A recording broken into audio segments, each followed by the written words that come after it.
I'm going to set up on this diagonal so you have a good view of me. Basically, all we're going to do is go through all the major joints in the body and bring some awareness through movement to those joints. So the idea is that the practice should be pleasant, right? So try to have that intention the entire time of bringing pleasant, positive awareness to the body and releasing tension from the body and lubricating all of the joints. So we'll begin with the hands and the fingers. First movement, we're curling in from the little finger to a closed fist and then opening out from the little finger. And we're just going to spend a minute or two on each of these movements, curling in from the little finger and then unfurling from the little finger to the thumb, one finger at a time.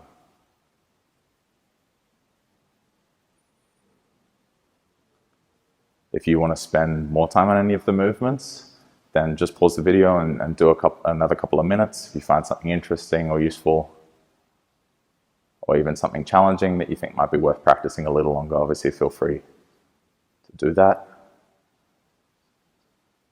Otherwise, we'll just spend a minute on each of the patterns, on each of the drills. Opening out from the little finger, and then closing in from the little finger, one finger at a time, from the little finger to the thumb.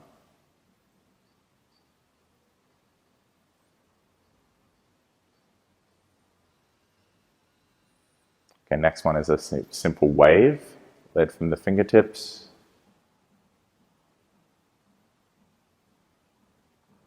So curling from the fingertip to the next knuckle, the next knuckle, the next knuckle up to the wrist.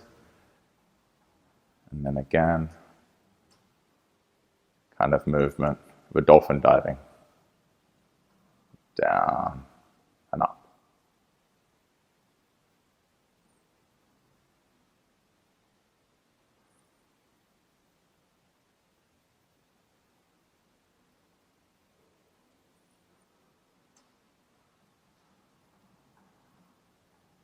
Just let the elbows do what they need to make that movement possible with the hand, with the fingers.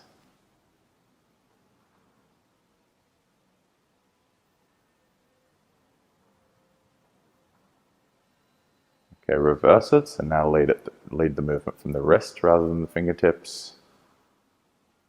And this is like a dramatic stroking of a cat or digging type of movement. So leading from the wrists, and then the first knuckle comes up, and the next knuckle, and the tips of the fingers to finish. This up, down, or front, back, or sagittal plane wave.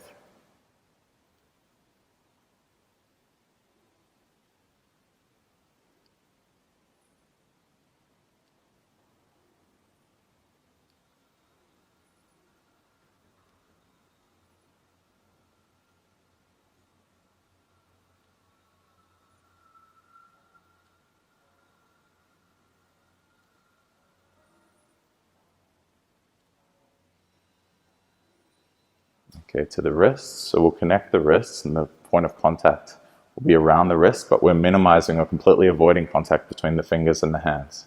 So connect at the wrists, and then circle. Particularly in this moment, we want to be minimizing contact between the hands and the fingers, and in this moment as well. So if I rush it and just let them come together, the movement is much less interesting than if I try to keep the hands and fingers apart, while maintaining contact at this band around the wrists. Spread the fingers as much as possible the whole time.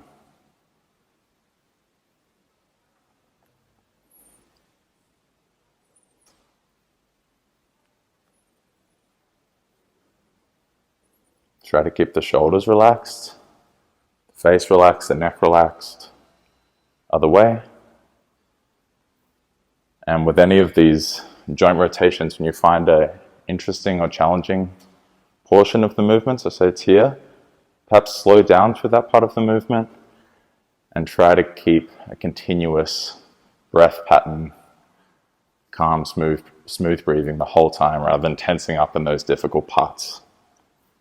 So we don't want to skip the difficult or unfamiliar or even uncomfortable portions of the movements. We don't want to speed up through them, and we don't want to unnecessarily tense up during those parts of the movements either.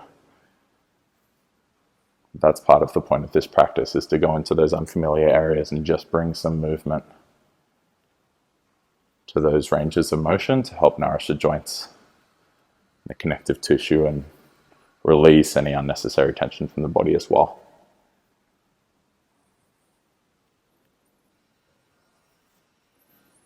Okay, good. Now palms facing toward each other. Keep the tips of the middle fingers where they are, and then lift. Let's spread the fingers for this one as well. Lift at the wrist, and then drop down at the wrist. Lift at the wrist, drop down at the wrist. So the wrist is moving relative to the axis, which is the tip of the middle finger. But the tip of the middle finger should stay located more or less at the same point in space. And I'm avoiding any side-to-side deviation. So any extension or flexion of the wrist.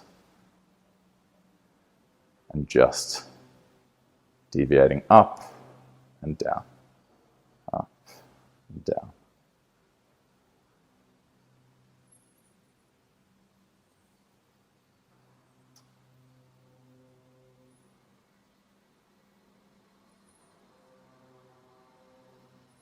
Okay, turn the palms down and then do the same thing. Tip of the middle finger stays more or less at the same point in space.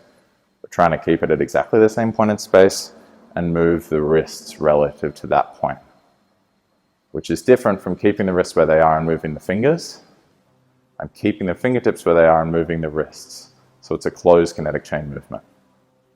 And again, on this one, I'm trying to avoid any left or right deviation, just moving up and down. So now it is wrist flexion and extension.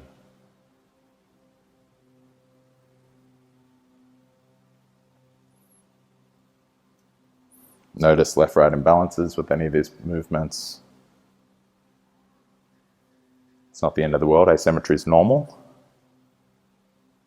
But it's good to be aware if you're carrying more tension in the right wrist or the left wrist, or maybe one's more mobile than the other, one's kind of shaking more than the other.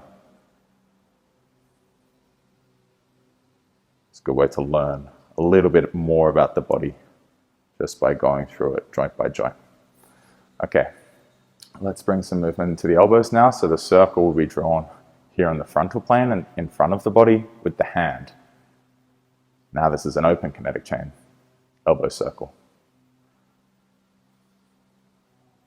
Okay, and if it's feeling okay, you can add a little bit more of a snap to the movement. So snapping the elbows out. If that feels uncomfortable, then back off and just make it more gentle to begin with. We can add that snap out later on. Keep the shoulders relaxed and loose so they permit the movement at the elbow.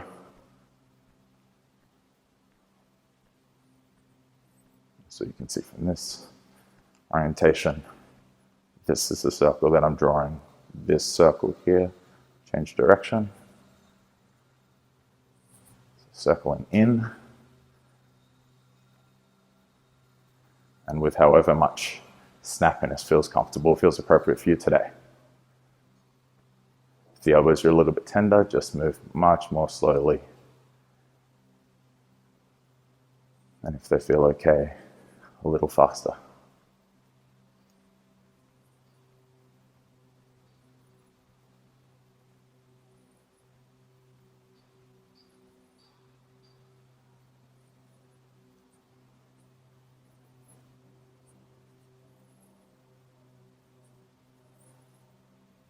If any of these movements feel uncoordinated, that's normal. Coordination is something that we're working on here as well, so don't be frustrated. Try to avoid frustration or being angry with yourself for not picking it up, and just try to replicate what you're seeing, imitate what you're seeing, and eventually you'll figure it out. The body will figure it out. Okay, let's go to the shoulders. So we'll start with the left hand. We're going to do an arm figure 8.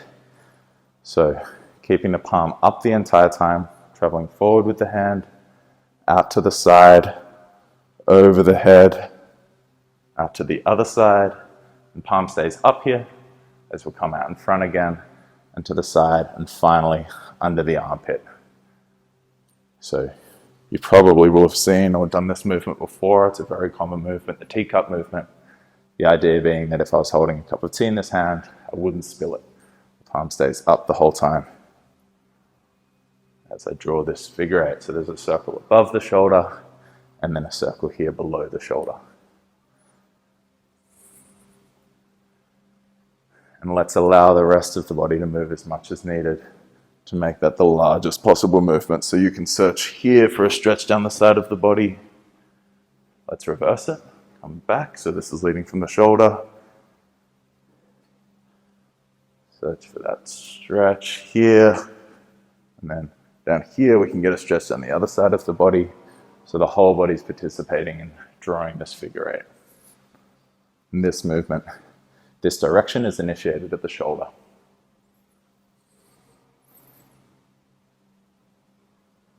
Keep the palm up.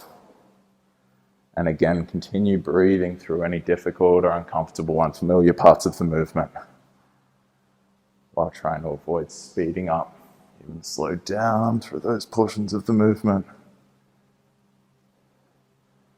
And just notice that it's unfamiliar, unexplored territory that you're now exploring.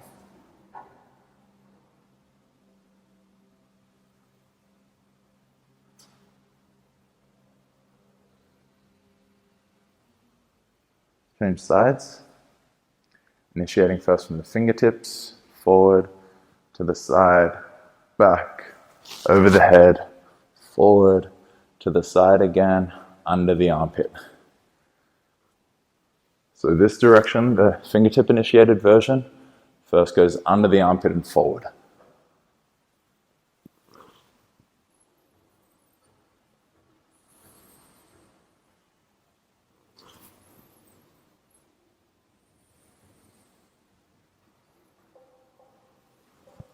Allow the spine to help.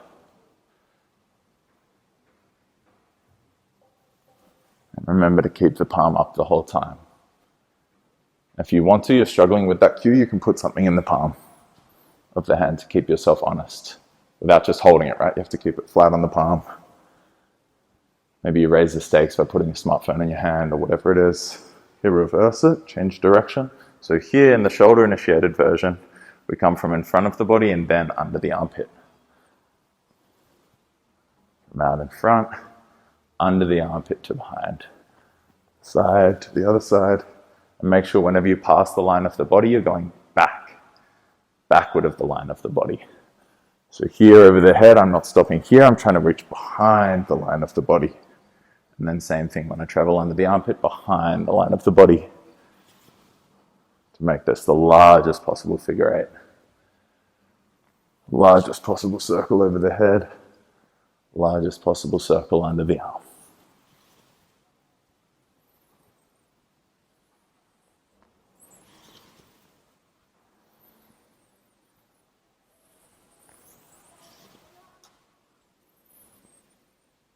Relax, keep breathing. Okay, good. Now we're going to combine both hands, so perform the bilateral version. Again, leading from the fingertips, from the waist. We're going forward, to the sides, over the head. The palms meet here, out in front, to the sides again, keeping the palms up, and then the palms meet here again at the waist. Make sure you're passing the line of the body when you go back. And then again, above here, passing the line of the body, going behind the body. Because for most of us, this area behind is the most foreign portion of the movement. Behind here. When we're in full shoulder flexion, end range shoulder flexion, and then again an end range shoulder extension. Reverse it. So now we're leading from the shoulder, which means from out in front, we come under the armpit and go behind. Try to maintain a smooth, calm breathing pattern. not holding the breath and introducing unnecessary tension during the difficult parts of the movement, but instead trying to relax through those parts.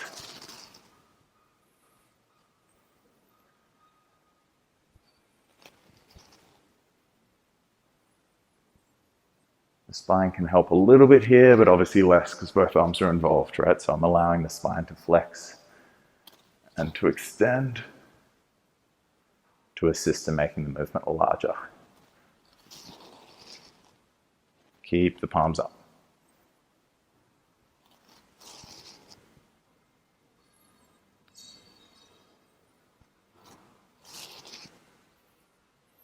Okay, good. Let's come to the hips. We're just going to draw a basic circle with one leg, keeping the leg as heavy as possible. So allowing it to swing as freely as possible from the socket.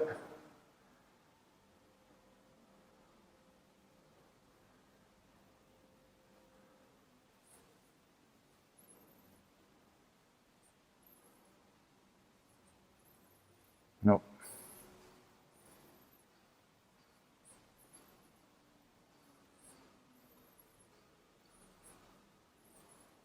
Try to keep the rest of the body relaxed but alive, soft but alive, so it's ready to help with balance without being too tense.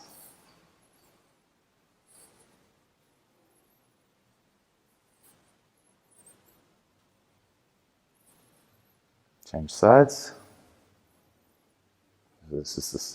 Call this the in circle, circling in, out, forward, in, back.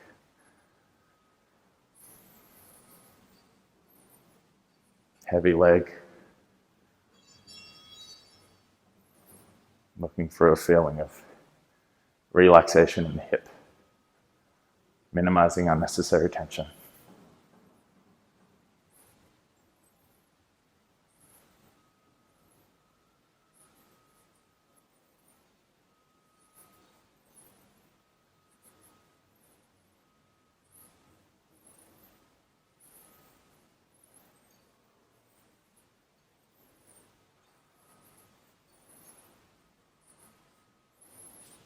Well,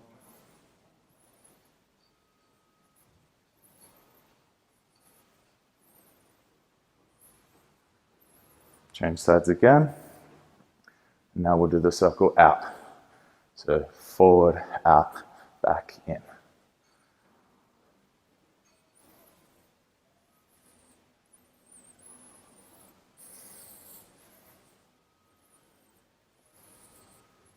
Again, make sure you're traveling backward of the line of the body.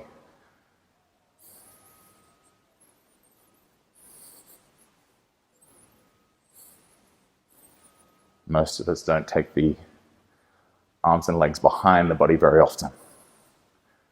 And so for that reason, those areas are often most in need of some attention and some movement.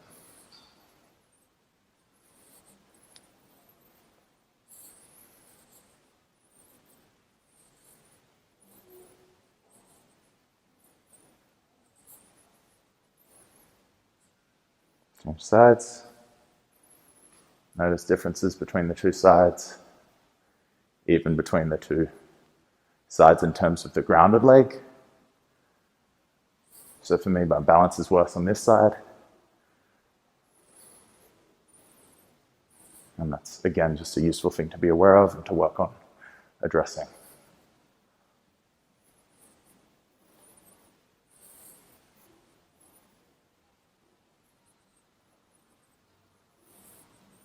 No.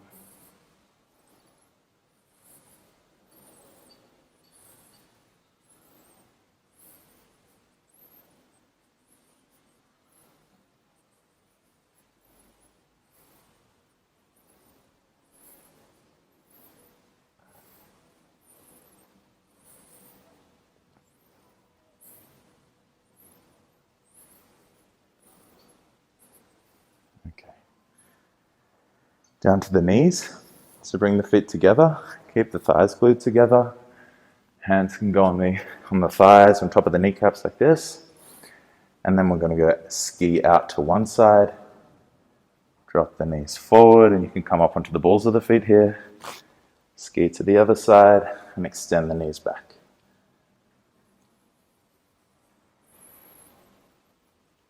And allow the chest and the head to move as required to help counterbalance the movement, coordinate the movement, to make the largest possible knee circle, keeping the feet together.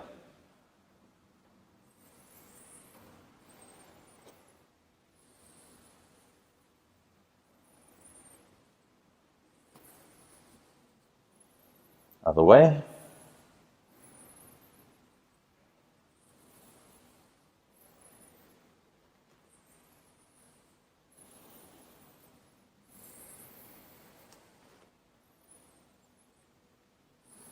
Again, look for the areas of weakness or lack of control and try to slow down through those parts of the movement. Keep breathing through those parts of the movement and use this as an exploration, a kind of diagnostic tool. I'm kind of weak when I go off to the left or when I go forward or off to the right. And also as a tool to address those deficiencies or those imbalances. Always starting slowly, cautiously, and then building up as the movement becomes more familiar. And so your circle might need to be this size to be pain-free and smooth and controlled, but then with time, hopefully it becomes larger and larger. Okay, back to balancing on one leg. We'll do some basic kickouts with the knee. And so just like when we did those elbow circles, this one we can moderate the intensity by adding more snap and allowing the foot really to come back, the heel to come back and touch the butt. So we're reaching full flexion and snappy extension of the knee. Or maybe you have some injuries or haven't moved with that sort of speed recently, and you might have to perform a much smaller, more gentle variation of the movement. So my recommendation is always to start small and gentle, and then to build up and explore. I can add a bit of a snap, and it feels okay and maybe even feels good, because we want to be able to move with this sort of power, right? It's not a powerful movement here, but it could become one. That snap would be required for a powerful movement to take place, a kick or whatever it is. Change sides. So gentle kickouts to start with. And you can add a bit more snap if it's feeling okay. And feel that when you add that snap, the foot bounces back. We get this rebound out of the end position, out of the extended position into the flex position. Try to stay heavy in that leg, relaxed in that hip as much as you can. And just kick out.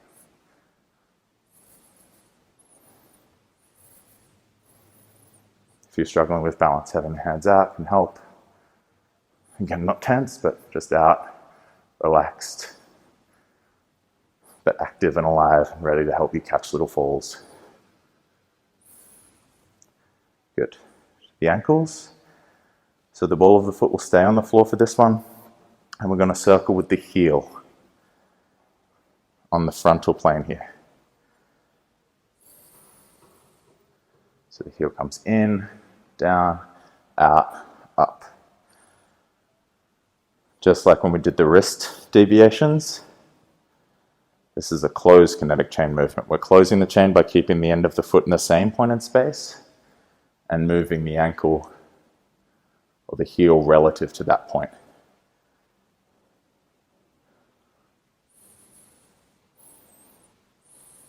Up, in, down, out.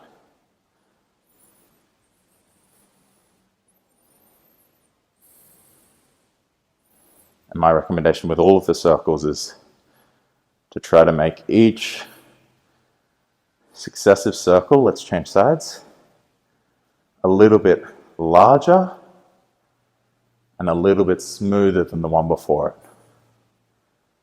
So we're exploring a larger and larger range of motion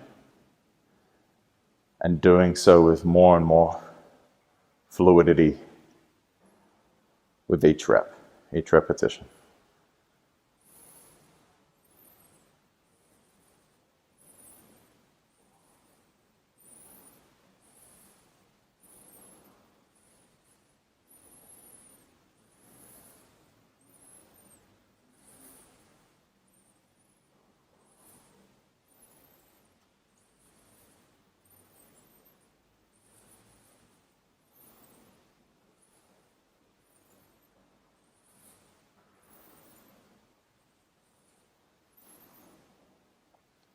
Change sides. So we're circling, so now we'll circle out. Hope I've got this right. Either way, do the opposite direction of what you did just before. Again, circling with the heel. And if you've had an ankle injury recently or in the past and you didn't properly rehab it, then you might feel parts of the movement that are kind of, when you roll out, maybe it feels uncomfortable, or the body kind of goes, hey, sends out a little warning, a little pain signal. That's okay. This is a great starting point for any rehab. So this is the first port of call whenever I have any sort of little niggle or even a more serious injury, especially a more serious injury. We'll be able to take the area of that injury through circles without load, right? To start exploring the joint and feeling for where the joint's vulnerable. Change sides. Where the joint's vulnerable, and to start bringing more blood flow into that area and kick off the rehabilitation process. Oftentimes, with less serious injuries, this is enough to rehabilitate it. We do a bunch of circles, like hundreds, thousands of these circles in the first day or two, and then it starts feeling better and we can pretty much return back to our regular practices shortly after. If the injury is more serious, maybe we need to do loaded circles next, or go through a bit more of a progressive rehabilitation program. But even on the day of an injury, I'll start with these sorts of circles just to get the area lubricated and start that healing process. Circling with the heel here. The frontal plane. Okay, great. Next one will come down into the floor. You don't need to do this in this position if this is uncomfortable for you and it's manageable, then stay here. But if it's uncomfortable and it's distracting, then you can just perform this movement standing up or sitting all the way down, or whatever it is. It doesn't matter. So we're just bringing some attention now and some movement into the feet. So first movement will be the big toe lift. Lift the big toe, pressing the outside foot down. Then press the big toe down and lift the outside foot up. Outside foot down, big toe up, big toe down, outside foot up. And if you can keep this first knuckle of the toes down the entire time, bonus points. Which is to say, when you lift up on the outside, you're not just lifting the outside edge of the foot, you're just lifting those 4 toes. And then when you lift the big toe, you're not just lifting the inside edge of the foot. You're keeping it down and trying just to lift the toe, lift the big toe. Also see if you can spread the toes as much as possible the entire time. Lift the outside 4, press them down, lift the big toe, press it down. Spread, lift and spread, lift and spread, lift and spread.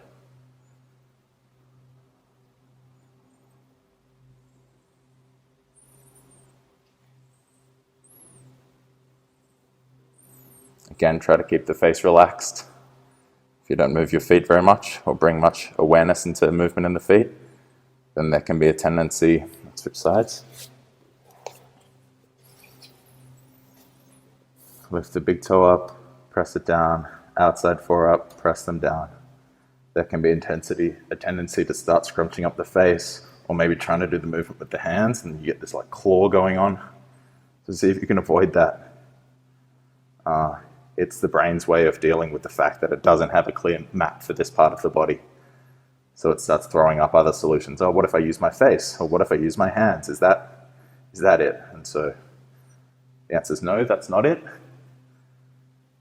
And so we try to minimize movement elsewhere and focus on this map, this body map, or this part of the body map, the toes. Lift and spread, lift and spread. And so spreading the big toe means lifting and trying to take it towards the center line.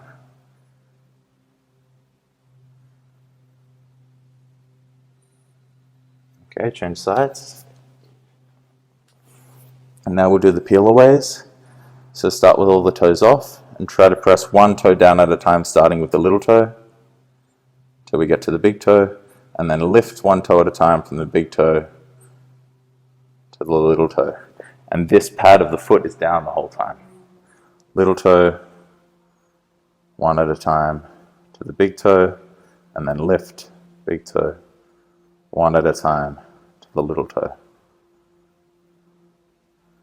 And if it's 4 at a time, then that's okay to start with. We just try to segment out the movement to individual toes as much as possible. So if you can turn 4 toes going down and up together into 3 and 1, then that's a great starting point.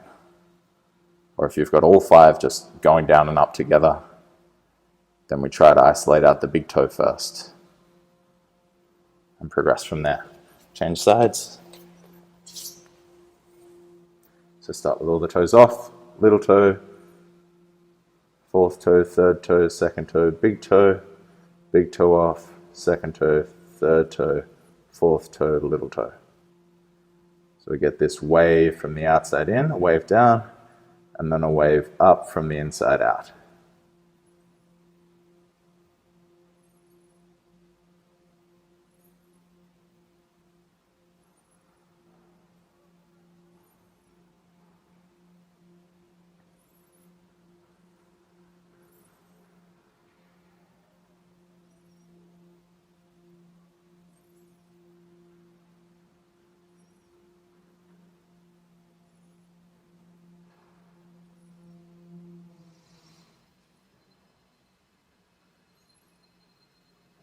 Okay, stand up.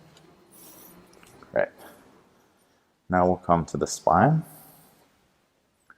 So let's start with the pelvis, the tail, and just draw this basic transverse plane circle, taking the pelvis forward, and make sure the hips actually extend here, so we're not just going forward from the lower back, we're going forward from the pelvis.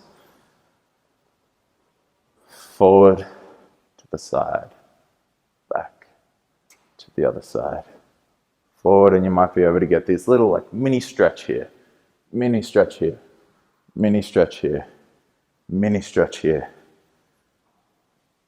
And again, like before, we're trying to make each successive circle a little bit larger than the one before it and a little bit smoother, so we're not rushing through the part of the movement that we're no good at, or that's foreign, or change direction, or uncomfortable.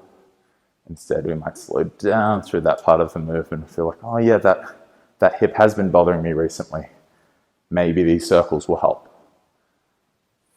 And most likely they will, if we perform them with that intention of, again, just gently washing the joint with movement. It's like a hygiene practice, right? Kind of daily check-in, maintenance of all the major joints in the body. The head stays relatively still on this pelvic circle, which will encourage the spine to move more than if we allowed the head to move. Head stays relatively still, pelvis circles relative to the head, like the head is the center of that circle. Okay, up to the chest. Take the chest forward to one side, back to the other side. And I'm trying not here to do a shoulder circle. I'm trying to do a chest circle. So the chest, the rib cage itself is moving. And now it's circling around the center of the circle, which is the stationary pelvis. Pelvis stays still. Chest travels forward to the side, back to to the other side. And again, observe any left-right imbalances. Notice if you tend not to want to go backwards, or maybe you tend not to want to go very far forward, and try to address those areas, those deficiencies. Let's say, other way. Here we're avoiding rotation, so the chest should stay perfectly square the whole time. We're avoiding rotation, and we're avoiding side bend. Ever avoiding tilting. So the shoulders are square, shoulders are level with each other, and the chest is facing forward the whole time. Okay, we're not tilting and we're not rotating. Not that there's anything wrong with those movements, but it's just not what we're doing right now. We're trying to draw a perfect circle on the tabletop, right on the transverse plane, around the central axis of the body.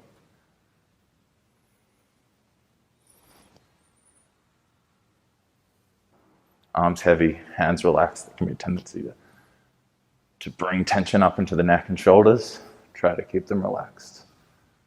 Just move from the rib cage, from the T-spine. Okay, top of the head circles. Pretty basic. Again, try to feel for where there might be some tension or some clicking from an old injury, or just from the fact that you don't move in this way very often. And try to make sure you're exploring every corner of the circle. So really taking the head back to the side, forward, to the other side. Keep the arms heavy, shoulders relaxed, face relaxed. Slow it down. If you get pain in any part of the movement, just make it smaller. Make the movement smaller for now. Explore the edges of the pain. Don't completely avoid it. And then see if you can slowly make the movement larger. So someone with a neck injury might, let's change direction. With a neck injury might just be doing this sort of size circle or even smaller. They've had a very traumatic injury. Then with time, we want to make that circle larger and larger. And the reason we're using circles all the time is simply because it's a great way to explore the full range of motion of the joint or a body part.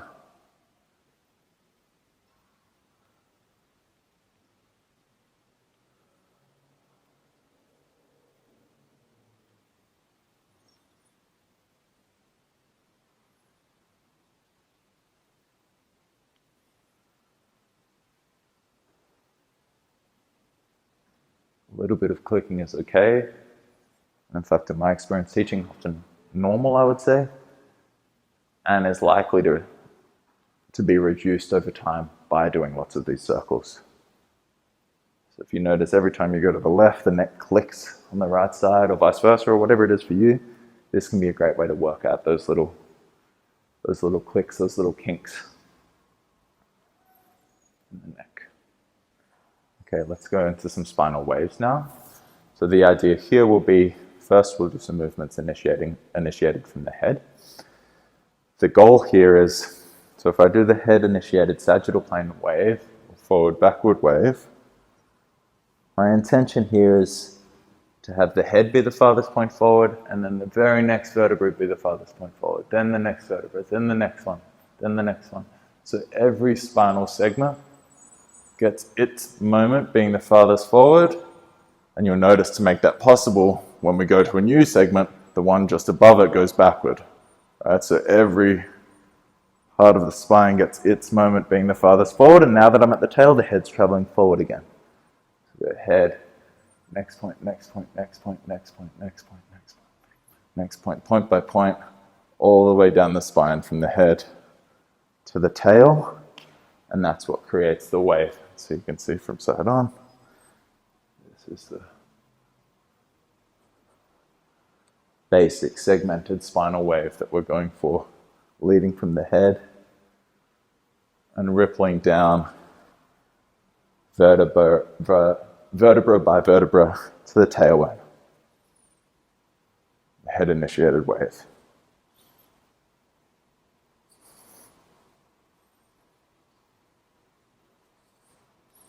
Again, notice if you really like going forward, then try to go back a little bit more. Or if one part of the spine likes going forward, say the lower back really likes extending, but it doesn't like flexing, then you will emphasize flexion for that part of the spine. Or maybe the T-spine doesn't really like extension, it really likes flexion, it likes going back. So you would emphasize extension, the forward part of the movement, at that part of the spine. Reverse it, so now lead from the tail up. So we did the fingertip, the hand waves before.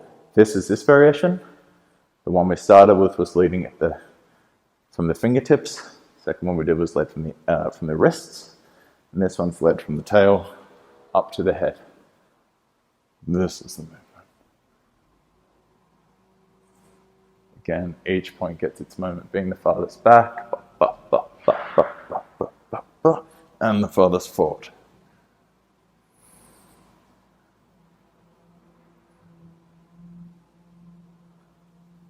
Just make the movement as small or as large as you need to for it to feel pleasant, useful, suitably gentle, or intense, right? Up to you for where you're at today. And this rippling wave from tail to head without skipping over any segment. Okay, now let's try side to side, the frontal plane wave.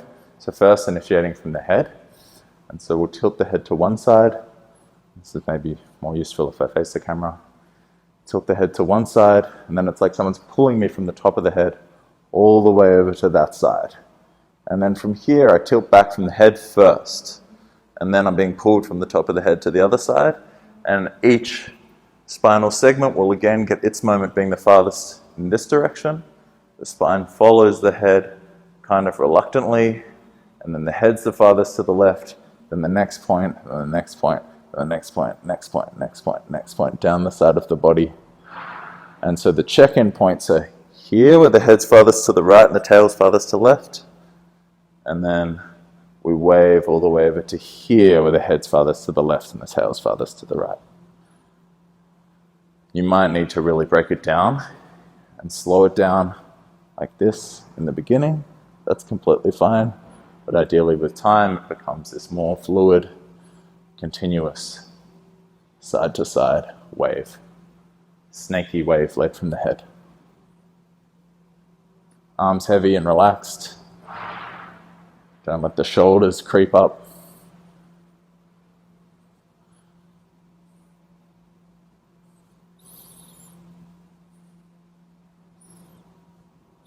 And some of these patterns which might be foreign to you and a little harder to coordinate, pause the video, spend a little bit of time practicing, go back and re-listen to the explanation, and you'll learn them over time. It's not so much learning it as rediscovering it, because this wave is there in the body. We can see it in all sorts of creatures, right? This side-to-side wave of the spine. Just think fish, snake.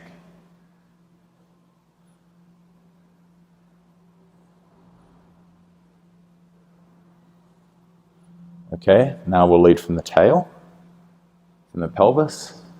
So a good way to break this one down is if we let the entire spine flop over to one side, so let's say it's to the left, then we take the tail to that side, but we keep the spine flopped over to the side. Take the pelvis over to that side, trying to keep the rest of the spine still flopped this way, but at some point, the spine has to flop in the other direction over to the other side. And then we take the pelvis to that side, and at some point, the spine flops over. So the head is the last point to move. So the movement is led from the tail, from the pelvis, flops over. Pelvis goes over, spine flops to the right. Pelvis goes to the right, spine eventually flops to the left. And so the continuous movement is just that happening left to right without any break. The head's relatively passive here, yeah? So the movement's led from the tail, pelvis going side to side, and the head follows in this snaky wave, only because it's attached through the rest of the spine to the pelvis. On both of these side-to-side waves, again, we want to avoid rotation and forward and backwards tilting. So the face is facing forward, and just tilting side to side only, moving on the frontal plane only. You should feel the weight shifting all the way to one side and then all the way to the other side. So you're pushing with the foot to shift the weight side to side. Again, each point gets its moment, being the farthest to one side and then the farthest to the other side. That's what creates the rippling side-to-side wave.